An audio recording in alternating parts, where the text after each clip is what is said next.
قرآن کہتا ہے وہ جو زکات دینے کا کام کرنے والے ہیں، سبحان اللہ، اپنے مالوں کی پراپر زکات نکالیں، کیونکہ زکات دینے والے بھی کامیاب لوگ ہیں۔ اللہ نے مال دیا ہے نا، تو اب زکات میں پسو پیش نہ کریں، زکات کو بوجھ نہ سمجھیں، یہ مال کا میل ہے، اور جو اللہ کی راہ میں خرچ کرتا ہے اس کا مال ملٹیپلائی ہو رہا ہوتا ہے۔ حدیث پاک ہے، ویسے تو نبی پاک جو فرمائے حق ہے، مگر اس معاملے میں تو پیارے آقا نے قسم اٹھا کر فرمایا کہ میں اللہ کی قسم کھا کر کہتا ہوں، اللہ کی راہ میں مال خرچ کرنے سے مال کم نہیں ہوتا۔ تو یہ طے ہو گیا، یہ کمپلسری ہے کہ جو خرچ کرنے والا ہے وہ خود ہی دنیا میں دیکھ رہا ہوتا ہے کہ اس کا ملٹیپلائی ہو رہا ہوتا ہے، مگر کچھ بدنصیب ایسے بھی ہوتے ہیں کہ جن کو زکوٰۃ بھاری پڑتی ہے۔ او ہو رمضان آ گئی، 10 لاکھ روپے دینے پڑیں گے۔ اس اللہ کے بندے کو کون سمجھائے کہ اللہ کے بندے تجھے رب نے 4 کروڑ دیے تو 10 لاکھ زکوٰۃ بنی ہے نا۔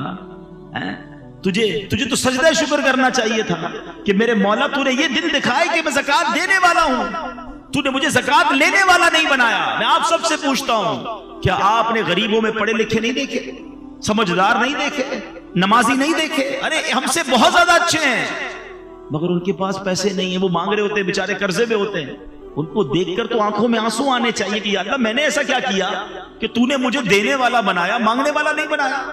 اور جب زکوٰۃ کی باری آئے تو خوش دلی کے ساتھ، اوپن ہارٹڈلی انجوائے کرتے ہوئے کہ یا اللہ تو نے ایسا کرم کیا مجھ پر کہ میں تیری راہ میں خرچ کرنے والا بنا۔ بوجھ سمجھ کر خرچ کبھی نہ کرنا، ورنہ کہیں ایسا نہ ہو یہ صدقے، یہ خیرات، یہ زکوٰۃ بھی ضائع کر دی جائے۔ اچھا پھر زکوٰۃ اور صدقہ دیں مگر کسی کا دل نہ دکھائیں، احسان نہ جتائیں۔ قرآن ہی کہتا ہے یا ایھا الذین آمنوا لا تبطلوا صدقاتکم بالمن والاذی، اے ایمان والو اپنے صدقے ضائع نہ کرو۔ صدقے کیسے ضائع ہو جاتے ہیں؟ پیسے دیے، اکاؤنٹ میں گئے، سلپ بھی آئی، اب کیسے ضائع ہو گیا؟ فرمایا احسان جتا کر اور تکلیف پہنچا کر۔ کچھ بدنصیب ایسے ہوتے ہیں چندہ دیتے ہیں، مدد کرتے ہیں، قرضہ دیتے ہیں، ہیلپ کرتے ہیں، پھر اسے یاد بھی دلا رہے ہوتے ہیں، یاد ہے نا قرضہ دیا تھا تیرے کو، بھول تو نہیں گیا، نوکری میں نے لگائی تھی، میرے پاس آیا تھا پھٹے چپل پہن کر، آج کدھر پہنچ گیا ہے، یاد ہے نا سٹارٹ میں نے کروایا تھا۔ توبہ توبہ توبہ، اس لیے دیا تھا کہ احسان جتانا ہے۔ سارے صدقے باطل، ڈیلیٹڈ، قرآن کہہ رہا ہے، اور اس سے تو الٹا گناہ بھی ہو رہا ہے، اس کی دل آزاری بھی ہو رہی ہے۔ کبھی کسی کو یہ نہ کہنا، اگر کسی کو دیا ہے نا تو اس نیت سے دینا یا اللہ تیری مہربانی تو نے مجھے اس قابل بنایا۔ سچی بات پتہ ہے کیا، ہم سے جو ڈونیشن لے کر جاتے ہیں اصل مہربانی تو ان کی ہے، ہمارے مال کا میل لے کے جا رہے ہیں، پراپر جگہ پر لگ رہا ہے، مہربانی تو ان کی ہے، ہم ان پر احسان کیا کر رہے ہیں؟ تو کبھی بھی اپنی زکوٰۃ کو، اپنے ڈونیشن کو اپنے اوپر بوجھ نہ سمجھے، اس کو انجوائے کریں، شکر ادا کریں اور اسے ادا کریں، کیونکہ قرآن جن کامیاب لوگوں کی فہرست بیان کر رہا ہے اس میں ایک کیٹیگری وہ ہے جو زکوٰۃ ادا کرنے والے ہیں۔ پوری دیجیے۔ اچھا یہ بھی بڑا مسئلہ ہے، زکوٰۃ دیتے ہیں لم سم نکال دی، نہیں جناب حساب کرے نا پراپر۔ اچھا خود حساب کیسے کر لیتے بھیا؟ اپنے ٹیکس ریٹرن خود فائل کرتے ہیں، کیوں وکیل ہائر کیا ہے؟ خود ہی فائل کر لیا کرے نا ہر سال۔ نہیں یار وہ ذرا ایکسپرٹ ہے نا، صحیح بتاتا ہے، کوئی غلطی نہ ہو جائے، غلط ہو گئی تو پھر FBR کا نوٹس آ جائے گا۔ ٹیکس ریٹرن کے لیے وکیل چاہیے، زکوٰۃ خود ہی فائل کر دینی ہے، خود ہی حساب کر لینا۔ ایک بار کسی عالم دین سے مشورہ کر لینا کہ حضرت سونا اتنا ہے، پیسے اتنے ہیں، پراپرٹی اتنی ہے، کاروبار میں پیسے اتنے لگے ہوئے، مجھے بتا دیں میرے مال کا میل نکل جائے، کوئی رہ نہ جائے، اور تھوڑی زیادہ نکال دیا کرو۔ لیکن کوئی نہ کوئی اصل بات وہی ہے، دل اتنا گرفتار ہوتا ہے بعض اوقات مال کی محبت میں کہ بندہ راستہ ڈھونڈ رہا ہوتا ہے کدھر سے زکوٰۃ کم ہو جائے۔ ارے تم راستہ ڈھونڈ لو گے، اللہ تو دیکھ رہا ہے نا، یار یہ پراپرٹی کرائے پہ دے دو تاکہ یہ کرائے پہ چلی گئی نا تو اس کی زکوٰۃ نہیں جائے گی، یہ فلاں کو دے دو، یہ بیوی کو دے دو، یہ اس کو دے دو، زکوٰۃ سے نکل جائے گی۔ تم نکال لو گے، نہیں دو، اللہ تو دیکھ رہا ہے کہ یہ بندہ کوشش کیا کر رہا ہے کہ کہیں سے زکوٰۃ کم ہو جائے۔ مزہ یہ ہے کہ بندہ بولے یار زکوٰۃ بھی دوں، صدقہ بھی دوں، کوئی اور کام نیکی کا اور لے جاؤ مجھ سے۔ اچھا یہ ڈونیشن دیتے وقت یہ واقعی بڑا اہم پوائنٹ ہے۔ انسان ہے، ہم سارے انسان ہیں، مال کی محبت ہمارے اندر بلٹن ہے، اسی لیے اس کے اجر، اس کے ثواب بڑے قرار دیے گئے۔ آپ اگر چاہتے ہیں نا کہ آپ کا مال انشورڈ ہو جائے، لوگ پوچھتے رہتے ہیں یار انشورنس کروانی چاہیے نہیں کروانی چاہیے، آؤ میں آپ کو ایک بڑی پیاری مدنی انشورنس بتاتا ہوں۔ اللہ کے حبیب علیہ السلام فرماتے ہیں کہ رب فرماتا ہے، حدیث قدسی ہے جس کا مضمون ہے اے ابن آدم اپنا مال میرے پاس جمع کروا دے۔ کمیٹی BC ڈالتے ہیں نا، آؤ میں آپ کو بتاتا ہوں کیسی BC ہے۔ اللہ فرماتا ہے اے ابن آدم اپنا مال میرے پاس جمع کروا دے، نہ جلے گا، نہ ڈوبے گا، نہ چوری ہوگا، میں تجھے اس وقت لوٹاؤں گا جس وقت تجھے ضرورت ہوگی۔ یعنی یہ مال میرے اکاؤنٹ میں چلا گیا، اللہ کی حفاظت میں چلا گیا، کم بھی نہیں ہو سکتا، جل بھی نہیں سکتا، کوئی لوٹ بھی نہیں سکتا۔ اور قیامت کے دن جب ایک ایک نیکی کے لیے بندہ ہاتھ پھیلا رہا ہوگا نا، اللہ فرماتا ہے میں تجھے اس وقت لوٹاؤں گا۔ ایک اور حدیث پاک ہے جس کا مضمون ہے کہ جب بندہ صدقہ کرتا ہے نا، خرچ کرتا ہے اللہ کی راہ میں، فرمائیے اس کے ہاتھ سے نکل کر اللہ کے دستے قدرت میں چلا جاتا ہے۔ اللہ تمہارے صدقوں کو اس طرح پالتا ہے جس طرح تم اپنے جانور کے بچے کو پالتے ہو۔ فرمایا بندہ کھجور صدقہ کرے گا، قیامت کے دن پہاڑ جتنا اجر دیکھے گا، عرض کرے گا مولا میں نے تو کھجور دی تھی۔ فرمایا حدیث کا خلاصہ یہ ہے کہ اللہ اپنے کرم سے اس کھجور کو پہاڑ جتنا بنا دے گا۔ یہ کیسی انویسٹمنٹ ہے، یہ کیسا ریٹرن ہے۔ پھر صدقہ دیتے وقت ٹینشن کس بات کی ہے؟ آپ نے ایسے بندے تو دیکھے ہوں گے جو یار پتہ نہیں یار وہ آئے تھے علاقے والے زبردستی لے گئے یار دینا پڑا اور پیسے کم ہو گئے یار، لاکھ روپے تھے 25,000 دے دیے، موڈ آف ہو جاتا، چندہ دے کر ڈونیشن دے کر موڈ آف، کیونکہ کیلکولیشن سے تو کم ہو گئے نا۔ ایسا کوئی دیکھا ہے بندہ جو آ کر کے یار جیب میں 50,000 تھے یار بڑا افسوس ہوا، آتے آتے بینک میں اپنے اکاؤنٹ میں ڈلوا کر آیا؟ آپ کہیں گے ٹینشن کس بات کی یار، تیرا ہی اکاؤنٹ تھا نا، آپ کے اکاؤنٹ میں گئے، ٹینشن کیوں ہے؟ اگر جس دن یہ مائنڈ سیٹ بن گیا نا کہ یہ جیب سے نکل کر میرے ہی اکاؤنٹ میں گئے ہیں تو دینے کا کبھی ٹینشن نہیں ہوگا۔ آپ کو مزہ آ رہا ہوگا یار تھوڑے اور ڈال دوں آخرت کے اکاؤنٹ میں، تھوڑے آج کمائے زیادہ ہے تھوڑے اور ڈال دوں۔ لوگ کہتے ہیں نہیں بھائی زکات دے دیے اگلے سال آنا، ہاں روک لیتے ہیں۔ یار جب اللہ دینے میں نہیں روک رہا تو تم خرچ کرنے میں کیوں روک رہے ہو؟ اسے حدیث پاک کا مضمون ہے گن گن کر خرچ نہ کرو ورنہ وہ رب کریم بھی تمہیں گن گن کر عطا فرمائے گا۔ جب وہ دیے جا رہا ہے نا تو آپ بھی اللہ کی راہ میں خرچ کرتے رہا کہ بعض اوقات اللہ کی راہ میں خرچ کر کے ہم وہ حاصل کر سکتے ہیں جو برسوں میں حاصل نہیں کر سکتے، وہ نعمتیں وہ برکتیں حاصل ہو جاتی ہیں، وہ پریشانیاں دور ہو جاتی ہیں۔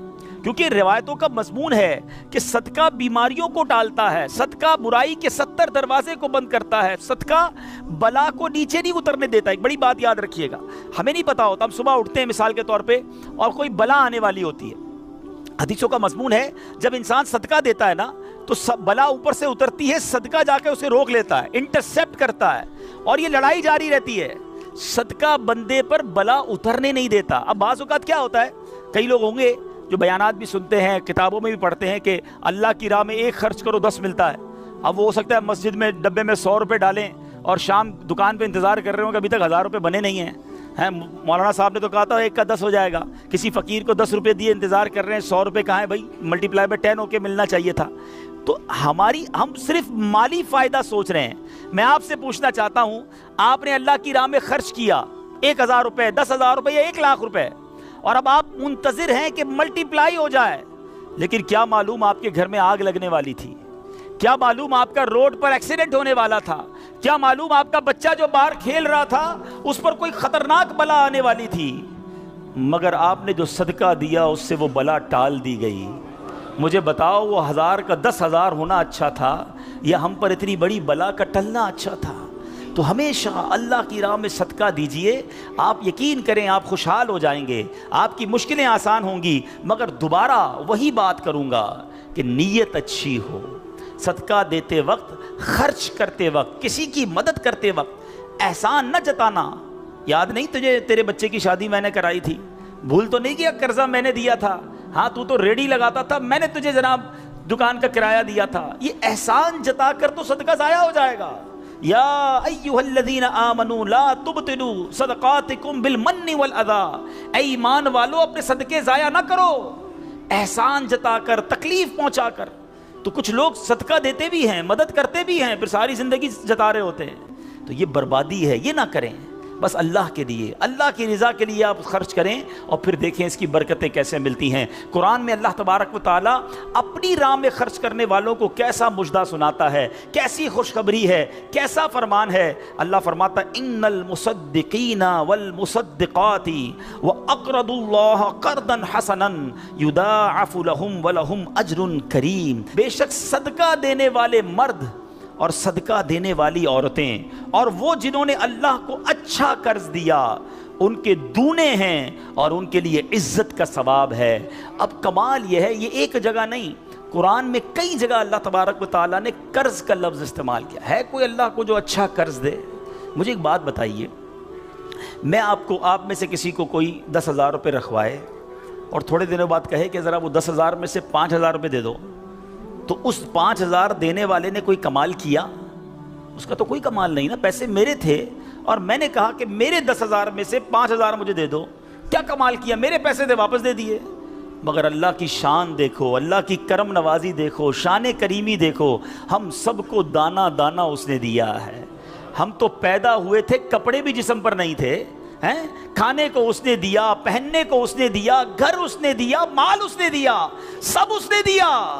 مگر جب اس کی راہ میں خرچ کرنے کی باری آتی ہے تو کہتا ہے, فرماتا ہے قرآن میں, ہے کوئی جو اللہ کو اچھا قرض دے؟ اللہ کا مال ہے, ہم نے کیا کمال کرنا تھا؟ ہم خرچ کرتے, وہ کچھ بھی نہ دیتا اس کے بدلے, پھر بھی اسی کا مال تھا. مگر مہربانی دیکھو, مال بھی وہ دیتا ہے, توفیق بھی وہ دیتا ہے, خرچ کریں تو ثواب بھی وہی دیتا ہے, عطا بھی وہی کرتا ہے. اور علماء نے بڑی زبردست اس میں ڈیبیٹ کی ہے, مفسرین نے بحث کی ہے کہ جناب ان آیتوں میں قرض کا لفظ کیوں لایا گیا. اللہ اکبر. فرمایا جب آپ اور میں, دنیا میں بندہ کسی کو قرضہ دیتا ہے نا, تو امید ہوتی ہے یہ قرضہ واپس ملے گا. اگر امید نہ ہو تو پھر یہ قرض نہیں ہے, پھر تو تحفہ ہو جائے گا نا. آپ کسی کو تحفہ دے دیں تو آپ کو پتہ ہے یہ واپس نہیں آئے گا. لیکن قرضہ دیتے وقت آپ طے کرتے ہیں کتنے دنوں میں دو گے, کب دو گے, کیسے لوٹاؤ گے. تھوڑی مندہ معلومات بھی کرتا ہے, یار قرضہ دے رہا ہوں, واپس ملے گا نہیں ملے گا. تو قرض کے جب بھی لفظ لون آئے گا, قرض آئے گا, اس کا مطلب یہ کہ یہ واپس ملنا ہے. تو اللہ نے قرآن میں گویا وعدہ فرما لیا ہے کہ تم جو میری راہ میں خرچ کرتے ہو, یہ اللہ کو قرض دینا ہے, یہ تمہیں واپس ملے گا, یہ لوٹایا جائے گا اور زیادہ دیا جائے گا. تو ہمیں اللہ کی راہ میں خرچ کرتے وقت یہ ذہن رکھنا چاہیے. سبحان اللہ. اب بانٹنے سے کیا گھٹتا ہے؟ بڑی خوبصورت حدیث پاک ہے, ذرا سمجھیے گا. ایک بار حضرت عائشہ صدیقہ رضی اللہ تعالی عنہا سے مروی ہے کہ اہل بیت نے, نبی پاک کے گھر والوں نے ایک بکری ذبح کی اور پیارے آقا علیہ الصلوۃ والسلام تشریف لائے. بکری ذبح کی اور انہوں نے کچھ تقسیم بھی کر دی. حدیث کا مضمون ہے, نبی پاک آئے اور ارشاد فرمایا کہ اے عائشہ کیا بچا ہے؟ بکری کو کاٹا تھا, تقسیم کی, کیا بچا ہے؟ عرض کی گئی کہ حضور کاندھے کے سوا کچھ نہیں بچا ہے. کاندھے کا گوشت بچا لیا گیا ہوگا, باقی بانٹ دیا. نبی پاک نے ایک جملے میں ساری بات سمجھا دی, اگر آپ سمجھ جائیں. آقا نے فرمایا عائشہ کاندھے کے سوا سب بچ گیا ہے. بات آ رہی ہے سمجھ میں؟ کہا کیا گیا حضور؟ کاندھا بچ گیا ہے, کاندھے کے سوا کچھ نہیں بچا. اور نبی پاک نے فرمایا کاندھے کے سوا سب بچ گیا ہے, یعنی جو بٹ گیا ہے وہ بچ گیا ہے. یہ ذہن بنا لو کہ آج میں نے اور آپ نے جو اللہ کی راہ میں خرچ کیا وہی بچا ہے, ورنہ باقی تو ہم کھا کے ختم کر دیں گے نا. اگر ہم مر جائیں گے تو یہ پیسے تو بچوں کے وراثت میں چلے جائیں گے. میرے لیے کیا بچا ہے؟ میرے لیے وہی بچا ہے جو میں نے آگے بھیج دیا ہے, جو بانٹ دیا ہے, جو خرچ کر دیا ہے. عقل اگر آ جائے ہمیں, اللہ کرے کہ ہمیں اس بات کی سمجھ آ جائے کہ آج اگر خوشحالی ہے, آج اگر مال جیب میں ہے, بینکوں میں پڑا ہے, گھر خالی پڑے ہیں, یہ خالی پڑے رہ جائیں گے اور میں دنیا سے چلا جاؤں گا. اگر میں چاہتا ہوں یہ آخرت کے اکاؤنٹ میں جمع ہو جائیں, میں یہ پیسہ لے کر جنت میں جاؤں اور اس پیسوں کے بدلے جنت کی نعمتیں کما لوں, تو مجھے یہاں یہ اللہ کی راہ میں خرچ کرنا پڑے گا. اور یہ بات میں نہیں کہہ رہا, آپ اور میں یہاں رہنے والے بھی, یہاں بھی کمیٹی ڈالی جاتی ہوگی, BC ہوتی ہوگی کہ تھوڑے تھوڑے پیسے جس میں جمع ہوتے ہیں اور وقت پر مل جاتے ہیں. انسان کمیٹی ڈالتا ہے کہ یار کبھی برے وقتوں میں کام آئے گی, بچی کی شادی میں کام آئے گی. ایسا ہوتا ہوگا نا آپ کے یہاں بھی. اب میں آپ کو حدیث قدسی سناتا ہوں. حدیث قدسی ہے جس کا مضمون ہے, اے ابن آدم اپنا مال میرے پاس جمع کرا دے. اللہ فرماتا ہے اے ابن آدم اپنا مال میرے پاس جمع کرا دے, نہ جلے گا, نہ ڈوبے گا, نہ کم ہوگا. میں تجھے اس دن لوٹاؤں گا جس دن تجھے ایک ایک نیکی کی ضرورت ہوگی. Security, deposit. یہ بعض اوقات جب مسجد میں ہمارے آگے سے ڈبہ جاتا ہے نا, یا کبھی کوئی اسلامی بھائی جھولی لے کے بیٹھے ہوتے ہیں, یہ جب جیب سے آپ پیسے نکال کے ڈالتے ہو نا, اس وقت ذہن بناؤ کہ یہ جا نہیں رہا, یہ جمع ہو رہا ہے میرے آخرت کے اکاؤنٹ میں. اور ڈال دوں یار, ابھی آج کل پیسے اچھے ہیں, تھوڑے اور ڈال دوں, جمع ہو جائے, ادھر ملے گا. تو جب بھی آپ کے دن اچھے ہوں، یقین کریں جب آپ کے ہاتھ کھلا ہو، آپ کو لگتا ہے یار اللہ نے بڑا نوازا ہوا ہے، تو فوراً آخرت کے لیے سوچیں۔ جیسے ہی زیادہ پیسے آتے بندہ سوچتا ہے نا یار آج کل اچھے پیسے ہو گئے، کوئی اچھی جگہ پر گھر لے لیتے ہیں، چلو بچوں کو لے کے کہیں سیر کرانے جاتے ہیں۔ آپ اپنے پیسے کو دنیا میں انجوائمنٹ کے لیے جب یوز کر رہے ہیں تو اسی پیسے کو آخرت کی انجوائمنٹ کے لیے، آخرت کی لگژریز کے لیے، آخرت کی نعمتوں کے لیے استعمال کرنے کا ذہن بنائیں اور دیتے چلے جائیں۔ میں یہاں ایک مشورہ بھی دینا چاہوں گا، بالخصوص میرے بزرگوں کو، اللہ نے جن کو نوازا ہے، بلکہ میں کہتا ہوں تھوڑے پیسے بھی ہیں نا، یہ میرا مشورہ یاد رکھ لو۔ اور یہ امیر علیہ سنت نے ایک بار مدنی مذاکرے میں بھی فرمایا تھا۔ ہم نے الحمدللہ تحدیث نعمت کے لیے عرض کرتا ہوں، الحمدللہ میری والدہ مرحومہ نے، میرے والد صاحب نے، میں نے خود بھی، ہمارے گھر والوں نے، ہم نے اس طریقے پر عمل کیا اور اس کی برکتیں پائی ہیں۔ تو اچھی نیت سے میں آپ کو بتاتا ہوں کہ ہم دیکھیں دنیا میں ہیں، ٹھیک ہے، ہم نے بہت سارے ایسے جنازے پڑھے ہیں، ایسے سویم میں بھی گئے ہیں، 40ویں میں بھی گئے ہیں، اور جا کے ہم نے مرحوم کے بچوں کو کہا ہے کہ دیکھیں آپ کے ابو جان چلے گئے دنیا سے، کروڑوں روپے چھوڑ کر گئے ہیں، آپ کے ابو نے کتنا کیا آپ کے لیے، اب آپ اپنے ابو کے لیے کچھ کیجئے، کوئی مسجد بنائیے، کوئی مدرسہ بنائیے، کوئی کنواں کھدوائیے، اپنے والد کو ثواب پہنچائیے۔ تو وہ بیٹا جس کے لیے باپ نے زندگی گزار دی، کروڑوں اربوں روپے چھوڑ کر گیا، وہ کہتا ہے ابھی تو ہاتھ بڑا ٹائٹ ہے، تو ابھی بعد میں کریں گے، تو بعد میں دیکھ لیں گے، اور ہم دیکھتے ہیں اس کے بعد مرحوم کے لیے بظاہر کچھ نہیں کیا جاتا۔ تو آج مجھے اور آپ کو اپنی فکر خود کرنی ہے۔ اگر آپ نے پیسے کمائے ہیں نا، آپ نے مکان بنائے ہیں، آپ نے جائیدادیں بنائی ہیں، تو اپنی فکر خود کیجئے۔ اس کے دو طریقے ہیں، ایک طریقہ اپنی زندگی میں ہی انہوں نے ماشاءاللہ یہ مسجد بنا دی، مدرسہ بنا دیا، بہت اچھی بات ہے، یا تو یہ کر لیں، اور اگر یہ نہیں کر پا رہے تو دوسرا طریقہ بتاتا ہوں جو بڑا آسان ہے، وہ یہ ہے کہ انسان کو شریعت نے یہ اختیار دیا ہے کہ آپ اپنی وصیت کر جائیں، اور وصیت میں 30% آپ وصیت کر سکتے ہیں کہ آپ کے چھوڑے گئے مال میں سے 30% کسی نیکی کے کام میں خرچ کر دیا جائے، آپ کے لیے صدقہ جاریہ کے لیے خرچ کر دیا جائے۔ بھائیوں والا مشورہ ہے، آپ عمل کریں نہ کریں، کہ اگر زندگی میں یہ وصیت کر دیں کہ میرے مرنے کے بعد جو بھی میرا مال بچے گا اس میں سے 30% جو ہے وہ دعوت اسلامی کو یہ کہہ کر دیا جائے کہ میرے لیے صدقہ جاریہ کے لیے مسجد، مدرسہ، جامعہ، کوئی ایسا کام کر دو کہ قیامت تک مجھے ثواب ملتا رہے۔ مجھے بتاؤ مرنے کے بعد آپ کا مال 70% تو بچوں کے لیے بچے گا نا، 30% تو اپنے ساتھ لے جاؤ، اپنی جنت بنا لو۔ ورنہ ہوتا یہ ہے کہ ساری زندگی والد نے محنت کی، محنت کرتے کرتے بوڑھا ہو گیا، لاکھوں کروڑوں روپے کی جائیدادیں چھوڑ کر گیا، اور مرنے کے بعد خاندان میں کوئی ایصال ثواب، کوئی خرچ کرنے کے لیے تیار نہیں ہے۔ تو دو چیزیں یاد رکھیں، ایک تو زندگی ہی میں اپنے لیے ثواب جاریہ والے کام کر لیں۔ اللہ کی رحمت سے دعوت اسلامی ساری دنیا میں مسجدیں بنا رہی ہے، ماشاءاللہ ایسے کئی کام ہو رہے ہیں جو قیامت تک چلنے والے ہیں۔ آپ اپنی زندگی میں اپنے لیے وہ کام کر لیجئے، اور اگر ایسا نہ بھی کر سکیں اور کر بھی لیا ہو تو وصیت کرنے میں تو کوئی حرج نہیں ہے کہ مرنے کے بعد تو میرا مال میرے پاس رہنا ہی نہیں ہے، تو کیوں نہ وہ میرے ساتھ جنت میں مجھے کام آ جائے۔ اور آج بھی صدقہ کیسی کیسی پریشانیوں اور بیماریوں کو دور کرتا ہے، اللہ اکبر۔ ایک اور ایمان افروز واقعہ سناتا ہوں کہ ایک بار حضرت عیسیٰ علیہ نبینا علیہ الصلوۃ والسلام کے زمانے میں ایک دھوبی تھا جو لوگوں کے کپڑے آپس میں تبدیل کر دیتا تھا، یعنی لوگوں کے کپڑے ملا دیتا، لوگ بڑے پریشان تھے اس سے۔ تو لوگوں نے حضرت عیسیٰ علیہ الصلوۃ والسلام کو اس کے متعلق بتایا، تو آپ نے اللہ عز و جل کی بارگاہ میں دعا کی کہ اے اللہ اس کو ہلاک فرما دے۔ اللہ کے نبی نے ایک ایسے شخص کے لیے دعا کی کہ یا اللہ اس کو ہلاک کر دے، تیرے بندے اس سے بڑے پریشان ہیں۔ ایک روز وہ دھوبی بالکل اسی معمول میں نکلا، اس کے پاس 3 روٹیاں تھیں۔ ایک سائل آیا، ایک فقیر آیا، اور اس نے کہا کہ اللہ کے لیے مجھے روٹی دے دو۔ تو آپ نے، اس دھوبی نے ایک روٹی اس سائل کو دے دی۔ سائل نے دعا دی کہ اللہ تعالیٰ تجھ سے آفات سماویہ کا شر دور کر دے، آسمانی بلاؤں کو دور کر دے۔ دھوبی بڑا متاثر ہوا، بڑی پیاری دعا دی، ایک اور روٹی بھی دے دی۔ اس سائل نے دعا دی کہ اللہ تعالیٰ تجھے جملہ آفتوں سے محفوظ رکھے۔ اس نے تیسری روٹی بھی دے دی۔ اب اس سائل نے دعا دی اللہ تجھے توبہ کی توفیق عطا فرمائے۔ اب اس دوران ایک بڑا سانپ اس کی گٹھڑی میں داخل ہو چکا تھا، کیونکہ حضرت عیسیٰ نے دعا کی تھی اس کو ہلاکت کی۔ ایک بڑا سا سانپ جو ہے اس کی کپڑوں کی گٹھڑی میں داخل ہو چکا تھا۔ جب دھوبی نے کپڑے لینے کا ارادہ کیا تو اس سانپ نے اسے ڈسنا چاہا، ایک فرشتے نے اسی وقت سانپ کو لوہے کی لگام ڈال دی اور دھوبی سلامتی کے ساتھ واپس آ گیا۔ لوگوں نے حضرت عیسیٰ علیہ السلام سے کہا کہ یا روح اللہ، آپ نے دعا کی تھی، یہ بندہ تو ایسے ہی ہٹا کٹا گھوم رہا ہے، بالکل ٹھیک، کچھ مسئلہ ہی نہیں ہوا اس کے ساتھ، سلامت۔ تو آپ نے اس دھوبی کو بلایا، بتا تو نے کون سی ایسی بھلائی کی ہے، میں نے تیری ہلاکت کی دعا کی اور تو بالکل سلامت گھوم رہا ہے۔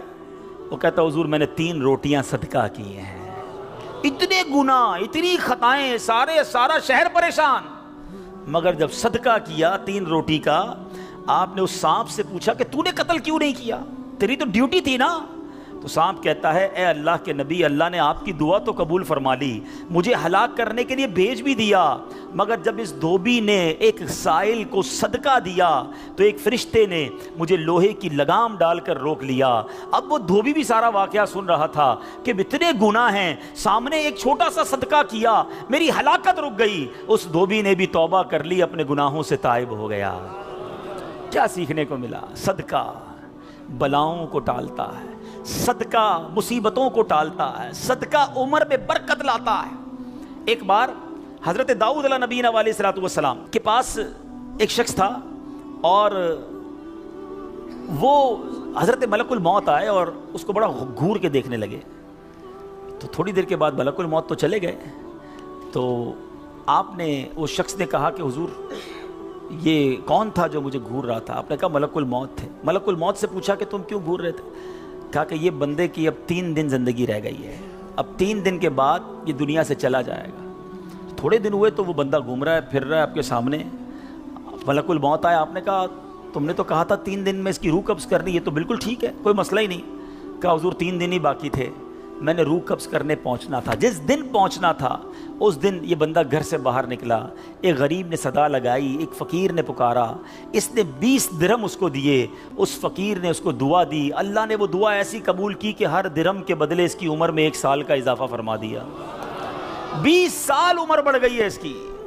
اب ذرا سوچئے میٹھے اسلامی بھائیوں، ایسے کئی واقعات ہیں، کئی باتیں بتا دی جاتی ہیں، کئی باتیں پتہ نہیں ہوتی۔ ہو سکتا ہے ہماری بھی آخری وقت آنے والا ہو، اللہ نے کسی کی دعا سے بڑھا دیا ہو، ہمارا بھی کوئی برا وقت آنے والا ہو، کوئی اللہ نے نیکی کروا دی، ہم بچ گئے ہوں، تو کرتے رہا کرو نیکی، جچاؤ نہ، دکھاؤ نہ، بتاؤ نہ، کرتے رہا کرو۔ اللہ کریم ہے، وہ نیکوکاروں کا اجر ضائع نہیں کرتا، وہ ضرور عطا فرماتا ہے، اور کیسے عطا فرماتا ہے۔ ایسے ایسے واقعات ہیں کہ سنے تو ایمان تازہ ہو جاتا ہے۔ مثال کے طور پہ حضرت سیدنا حبیب عجمی رحمۃ اللہ تعالی علیہ کے دروازے پر ایک سائل نے دستک دی، تو آپ کی زوجہ محترمہ جو ہے وہ آٹا گوندھ کے رکھا تھا اور پڑوس سے آگ لینے گئی تھی۔ پہلے زمانے میں لکڑی وغیرہ آگ کے لیے لینی ہوتی تھی، آٹا گوندا ہوا تیار تھا، آپ نے وہی آٹا اٹھایا اور اس سائل کو دے دیا۔ آپ کی زوجہ آئیں کہ آٹا کدھر گیا؟ کہ غریب آیا تھا، اس کو ضرورت تھی، میں نے گوندا ہوا آٹا دے دیا۔ بولے بہت اچھا کیا، مگر ہم نے بھی تو کھانا ہے نا، ہمارے لیے تو کچھ نہیں چھوڑا، آپ نے سارا ہی دے دیا۔ اب تھوڑی دیر ہوئی تو کیا ہوتا ہے کہ دروازے پر دستک ہوتی ہے، ایک بندہ ایک بہت بڑا تھال لے کر پکی ہوئی روٹیاں بھی لاتا ہے اور سالن بھی لاتا ہے۔ آپ اپنی زوجہ سے کہتے ہیں دیکھ لو، دیا آٹا تھا، روٹیاں بھی پکے آ گئیں، ساتھ سالن بھی آ گیا ہے۔ تو یہ بلیف ہوتا تھا، اللہ والوں کا یقین ہوتا تھا کہ یہ خرچ کیا ہے، یہ ملنا ہی ملنا ہے۔ اللہ کرے کہ ہم اللہ کی راہ میں بس خرچ کرنے والے، صدقہ دینے والے، اللہ کی راہ میں دل کھول کر خرچ کرنے والے بن جائیں۔ ڈھونڈیے، آپ کے پڑوس میں کوئی پریشان ہوگا، تلاش کیجئے، آپ کے رشتہ داروں میں کوئی غریب پریشان ہوگا، آپ کے دوستوں میں پریشان ہوگا۔ اچھا ایک اور بات بتاؤں، جو واقعی صحیح معنوں میں سفید پوش ہوتے ہیں نا، وہ بولتے نہیں ہیں کسی کو۔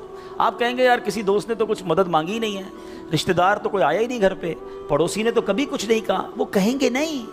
آپ ڈھونڈیے، تلاش کیجئے، جنت میں گھر چاہیے نا۔ مثال دیتا ہوں، آپ کو کوئی یہ کہے کہ جناب کسی پریشان حال کو ڈھونڈ کر 1000 روپے دو اور اس کے بعد فلاں بینک سے 1 لاکھ روپے لے لو، تو پھر پریشان حال فوراً مل جائے گا۔ سیدھا سیدھا ابھی ڈھونڈتا ہوں جناب 1000 کیوں، 2000 دوں گا تو 2 لاکھ نہیں ملیں گے، تو بندہ یہ کہے گا نا۔ تو آپ کو سامنے نفع نظر آئے تو سب پریشان حال بھی مل جائے گا۔ اللہ کے بندوں، جنت میں محل کا وعدہ ہے، ڈھونڈیے نا۔ آپ کے غریب رشتہ دار پریشان ہوں گے، کسی کی بچی کی شادی ہونے والی ہوگی، کوئی بیچارہ گھر میں اچھا کھانا نہیں کھاتا ہوگا، چلے جائیں اس کے گھر اور اس کی کچھ مدد کر کے آئیں۔ اور ایک اور بات بھی بتا دوں، بعض اوقات جب یہ پریشان حالوں کی پریشانیاں دور کرنے کی بات ہوتی ہے نا، تو بندہ سمجھتا ہے یار یہ پیسے سے ہی دور ہوگی، میں تو ہوں ہی غریب۔ تو یہ بھی نہیں ہے، ہر پریشانی پیسے سے دور نہیں ہوتی۔ اگر پریشانیوں کا حل پیسہ ہوتا تو دنیا میں کوئی مالدار پریشانی نہ ہوتا، اس کو پریشانی آتی پیسے خرچ کرتا، پریشانی دور کر دیتا۔ ایسا نہیں ہے، ہر پریشانی کا مداوا، ہر پریشانی کا سولوشن پیسہ نہیں ہے۔ آپ کو یہ نہیں کہا گیا کہ جو مالی مدد کرے گا اسے جنت میں محل دیا جائے گا۔ جو کسی مسلمان کی پریشانی دور کرے، بعض اوقات حوصلہ دینے سے پریشانی دور ہو جاتی ہے، ہمت دلانے سے پریشانی دور ہو جاتی ہے۔ یار گھبرانا نہیں، میں تمہارے ساتھ ہوں، ٹینشن مت لینا، میں بیٹھا ہوں۔ بیمار ہے، اس کے گھر چلے گئے، تھوڑی دیر اس کے ساتھ بیٹھے، اسے ڈاکٹر کے پاس لے گئے، کسی کا بیچارے کا کوئی معاملہ ہے تو ساتھ جا کر وہ معاملہ حل کروا دیا۔ یہ کبھی کبھی کچھ اچھے میٹھے بول بھی پریشانی دور کر دیتے ہیں، لیکن ہمیں اچھے بول بھی تو آنے چاہیے، مسکرانا بھی تو آنا چاہیے، حوصلہ دینے بھی تو آنا چاہیے۔ سیدی اعلیٰ حضرت امام اہل سنت کمال کی بات لکھتے ہیں، آپ فرماتے ہیں شربت نہ دیں نہ دیں، کریں بات لطف سے۔ شربت نہیں پلانا، نہ پلاؤ، اچھی بات تو کر لو یار۔ شربت نہ دے نہ دیں، کریں بات لطف سے، یہ شہد ہو تو پھر کسے پرواہ شکر کی ہے۔ بعض اوقات مسکرا کر مل لینا بندے کے دکھ دور کر دیتا ہے۔ چند اچھی باتیں، ہمیں آ کر کوئی کہتا نا یار بڑی بیمار ہوں، پریشان ہوں، اچھا چلو ٹھیک ہے یار اب کل سے ٹائم پہ آ جانا۔ ارے اللہ کے بندے، اس نے اپنی پریشانی بتائی، تھوڑا اس سے ہمدردی تو کریں۔ اچھا کیا ہو گیا، خیر تو ہے، کیسے بیمار ہو گئے، ڈاکٹر کو دکھایا کہ نہیں، میری ضرورت ہے تو بتائیں، کوئی کام ہو تو بتائیں۔ آپ نے پیسے دیے ان 5 جملوں میں؟ نہیں دیے نا، مگر کیا بتاؤ اس کا درد کم نہیں ہو گیا ہوگا، اس کو حوصلہ نہیں مل گیا ہوگا۔ یاد رکھو میٹھے اسلامی بھائی، یہ جو الفاظ ہیں نا، ہماری باتیں ہیں، یہ الفاظ زخم پر مرہم کا کام بھی کرتے ہیں، اور یہی الفاظ زخم پر نمک کا کام بھی کرتے ہیں۔ ہم بعض اوقات کسی کے زخموں پر نمک چھڑک دیتے ہیں، وہ پریشان ہے، تکلیف میں ہے، مصیبت میں ہے، اور اس کو ایسا جملہ کہہ دیتے ہیں کہ اس کی پریشانی بہت بڑھ جاتی ہے۔ اور کبھی کبھی چند اچھے جملے انسان کا غم بھلا دیتا ہے۔ اللہ کے واسطے اچھا بولنا سیکھیے، نرم ہو جائیے، شفیق ہو جائیے۔ مثال کے طور پہ کوئی بندہ آیا کہ یار اسکوٹر کا ایکسیڈنٹ ہو گیا، اور میں نے تو پہلے ہی پتا تھا تیرا ایکسیڈنٹ ہونا ہے، تو چلاتا ہی صحیح نہیں ہے، پہلے ہی تیزی سے چلاتا ہے، کیوں چلاتا ہے اسکوٹر جب چلانے نہیں آتی؟ اب بتاؤ بندہ کہ یار ایکسیڈنٹ بھی ہوا ہے، اس کے باتیں بھی سنوں میں، تو یہ زخم پر نمک ہو گیا نا۔ آپ یہ باتیں بعد میں سمجھا لینا کہ یار تیز مت چلایا کرو، مگر ابھی تو حوصلہ دیں، ابھی تو بیچارے کی طبیعت پوچھیں، ابھی تو اس کی پریشانی دور کریں۔ تو ایسی بہت ساری مثالیں ہیں کہ جب بھی ہمارے پاس کوئی پریشان حال آئے نا، تو اس سے اچھی بات کریں، حوصلہ دیں، پریشانی دور کریں۔ تو انشاءاللہ میں بھی کوشش کرتا ہوں، آپ بھی کوشش کریں کہ انشاءاللہ رجب میں ضرور کسی کی پریشانی دور کریں گے انشاءاللہ۔ اب یہ سینکڑوں اسلامی بھائی یہاں بیٹھے ہیں، ہم سب ایک ایک کی پریشانی دور کریں گے تو ہزاروں مسلمانوں کی پریشانیاں دور ہو جائیں گی نا۔ یہ اسلام کی بیوٹی ہے، یہ اسلام کی خوبصورتی ہے کہ مسلمان کی مدد کرے، اس کی پریشانی دور کرے۔ مالی پریشانی ہے تو دور کریں، جسمانی پریشانی ہے تو دور کریں۔ بعض اوقات فقط مورل پریشان ہوتا ہے، اکیلا ہوتا ہے، تنہا ہوتا ہے، مایوس ہو گیا ہوتا ہے، آپ اٹھا دیں اسے، ہمت دے دیں، وہ اگلا کھڑا ہو جاتا ہے۔ تو ہمیں یہ کام کرتے رہنا چاہیے۔ تو بہرحال آج کے اس مختصر سے بیان میں جو میں نے چند باتیں قرآن و حدیث کی روشنی میں، بزرگان دین کے واقعات کی روشنی میں آپ کو بتائیں کہ اللہ کی راہ میں خرچ کیجئے، دل کھول کر خرچ کیجئے۔